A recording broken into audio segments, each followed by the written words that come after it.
They hugged his leg. They played with his keys. Eddie mostly grunted, never saying much. He figured it was because he didn't say much that they liked him. Now Eddie tapped two little boys with backward baseball caps. They raced to the cart and tumbled in. Eddie handed his cane to the ride attendant and slowly lowered himself between the two. "Here we go, here we go," one boy squealed as the other pulled Eddie's arm around his shoulder. Eddie lowered the lap bar and clack, clack, clack, up they went. A story went around about Eddie. When he was a boy growing up by this very same pier, he got in an alley fight. 5 kids from Pitkin Avenue had cornered his brother Joe and were about to give him a beating. Eddie was a block away on a stoop eating a sandwich. He heard his brother scream. He ran to the alley, grabbed a garbage can lid, and sent 2 boys to the hospital. After that, Joe didn't talk to him for months. He was ashamed. Joe was the oldest, the firstborn, but it was Eddie who did the fighting. "Can we go again, Eddie, please?" 34 minutes to live. Eddie lifted the lap bar, gave each boy a sucking candy, retrieved his cane, then limped to the maintenance shop to cool down from the summer heat. Had he known his death was imminent, he might have gone somewhere else. Instead, he did what we all do. He went about his dull routine as if all the days in the world were still to come. One of the shop workers, a lanky, bony-cheeked young man named Dominguez, was by the solvent sink, wiping grease off a wheel. "Yo, Eddie," he said. "Dom," Eddie said. The shop smelled like sawdust. It was dark and cramped, with a low ceiling and pegboard walls that held drills and saws and hammers.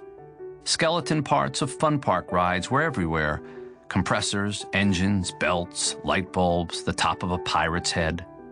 Stacked against one wall were coffee cans of nails and screws. Stacked against another wall were endless tubs of grease. Greasing a track, Eddie would say, required no more brains than washing a dish. The only difference was you got dirtier as you did it, not cleaner. And that was the sort of work that Eddie did. Spread grease, adjusted brakes, tightened bolts, checked electrical panels.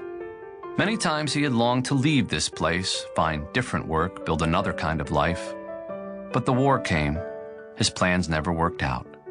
In time, he found himself graying and wearing looser pants, and in a state of weary acceptance that this was who he was and who he would always be, a man with sand in his shoes in a world of mechanical laughter and grilled frankfurters. Like his father before him, like the patch on his shirt, Eddie was maintenance, the head of maintenance, or as the kids sometimes called him, the ride man at Ruby Pier.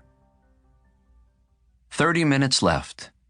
"Hey, happy birthday, I hear," Dominguez said. Eddie grunted.